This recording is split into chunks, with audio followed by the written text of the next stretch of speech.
Bom dia, meu nome é Tiago Caetano do Nascimento e eu sou aluno da licenciatura em Matemática pela instituição IFRJ Campus Paracambi. E hoje teremos mais uma aula oferecida pela parceria do PIBID, CAPES, Prefeitura de Paracambi e IFRJ. E hoje nossa aula será sobre ângulos e arcos. Então vem aqui comigo para o slide para saber um pouquinho mais. Então, gente, primeiro slide, vamos falar sobre arcos de circunferência. No caso, vamos ler a definição de arco. A parte de uma circunferência compreendida entre dois de seus pontos é denominada arco de circunferência.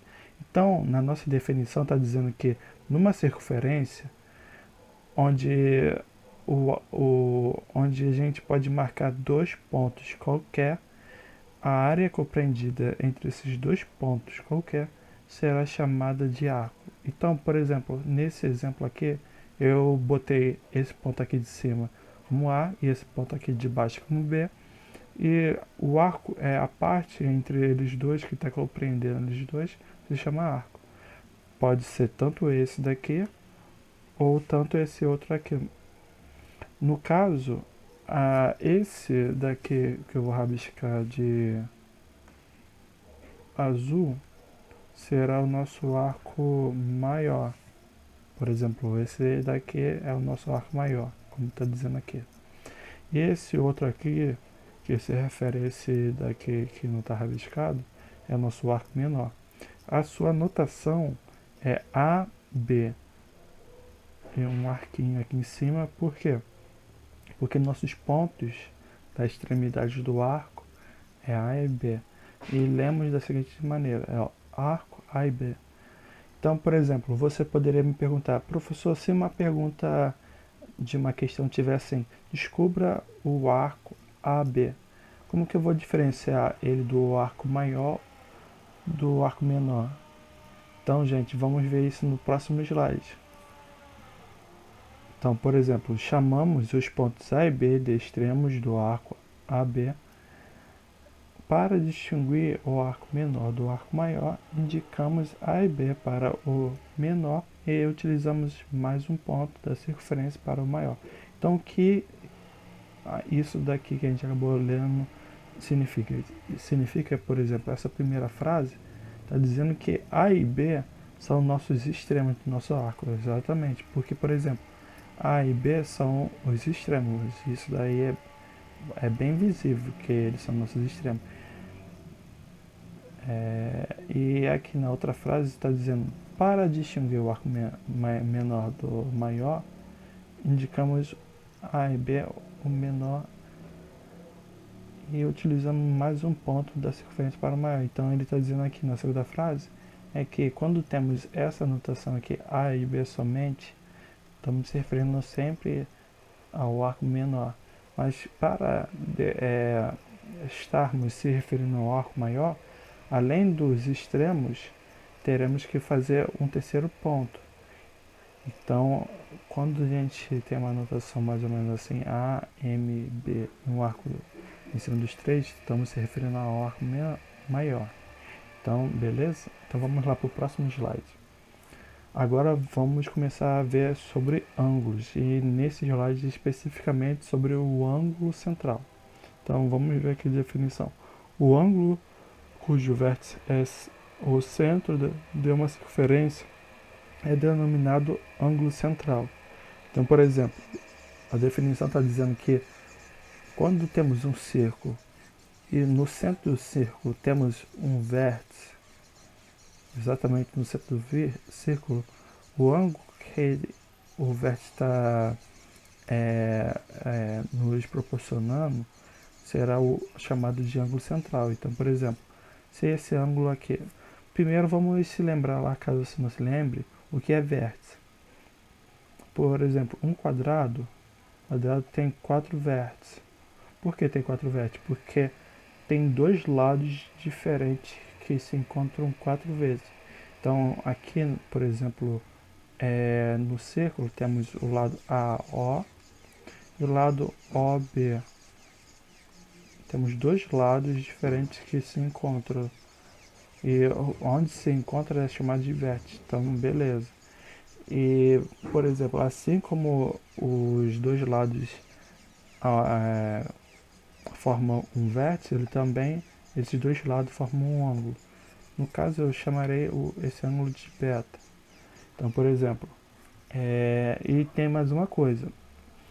O que seria essa formulazinha nesse quadrado laranja? Ele está dizendo o seguinte, que a medida do ângulo AO beta é igual à medida do arco. Então, tá, vamos começar com aonde a gente já conhece. A medida do arco A e B seria esse daqui, que eu estou desenhando de azul. A e B, por quê? Não está se referindo a esse outro que eu vou desenhar de verde aqui. Porque esse A e B não se refere a esse que eu estou rabiscando de verde. Porque quando está se referindo ao arco maior, deveria estar se referindo ao terceiro ponto aqui, o M. Se estivesse se referindo a M beta, que seria o arco maior, seria o verde. Mas como está se referindo a somente aos extremos e tem um arco em cima dos pontos dos extremos, está se referindo a esse que eu rachurei de azul. Então e o que seria a medida de AOB em um chapéuzinho no O? Isso significa o nosso beta, que é esse ângulo central. Por quê? Vou explicar aqui essa notação. Quando temos três pontos, o ponto central se refere ao nosso ângulo, que no caso nosso vértice. Por exemplo, temos ponto A, O, B. Então eles são esse daqui, A, O, B. Tá percebendo que o ângulo O que está no meio, que é o nosso beta, ele tá com o chapeuzinho esse O, porque ele está se referindo a esse ângulo aqui. Entenderam? Por isso que eu também poderia fazer o seguinte, essa notação eu também poderia fazer beta igual a medida do ângulo, a medida do ângulo beta é igual a medida do ângulo do arco AB, entendeu? Então, por exemplo, se aqui o ângulo beta fosse igual a 50 graus, a medida do arco AB seria também 50 graus, entendeu? Então vamos lá, próximo slide. Ângulo escrito. Vamos ler a definição. Ângulo escrito a uma circunferência é todo ângulo cujo o vértice é um ponto da circunferência e cujos lados são secantes a essa circunferência. Então, vamos entender essa definição. Vamos só lembrar das palavras-chave aqui. Então, vértice a gente conhece. Secantes. O que seria secante? Lados secantes. Lado secante seria esse daqui, VB e VA. Lado secante seria esse daqui, VB, e esse daqui, VA. Seria todo o lado VA seria esse. E o VB seria esse daqui. Então, o que quer dizer?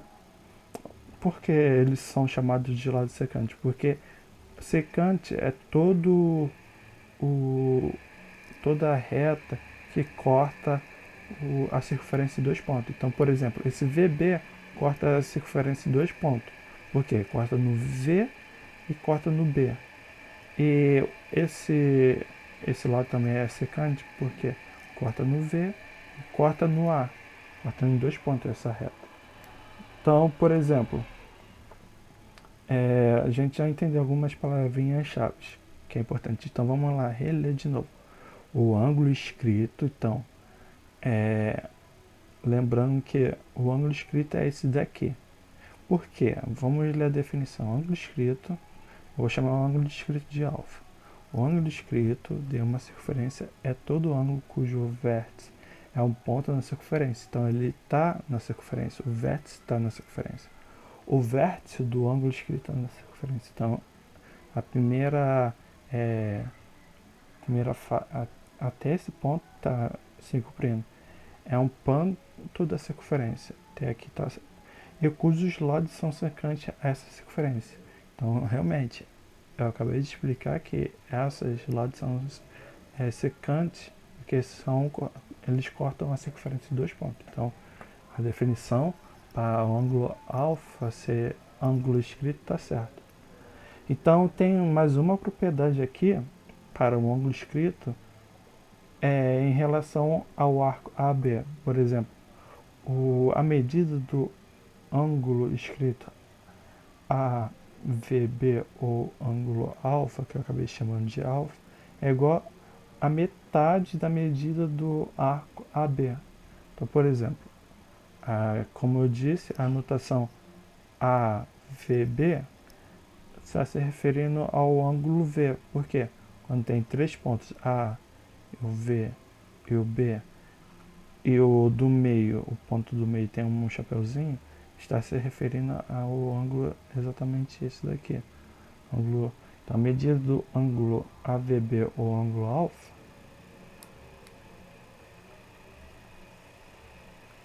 é igual a metade da medida do arco AB.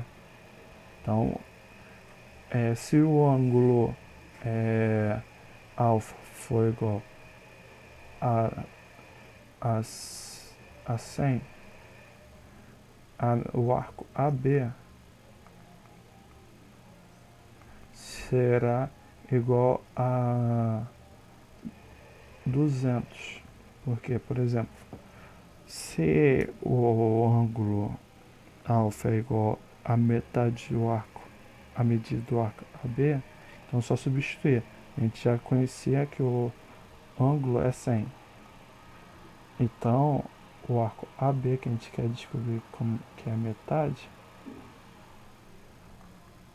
passa para lá multiplicando, então fica arco AB igual a 200. Entenderam? Então essa aula que a gente acabou aprendendo sobre arcos, ângulos, no caso ângulo central e ângulo escrito, beleza?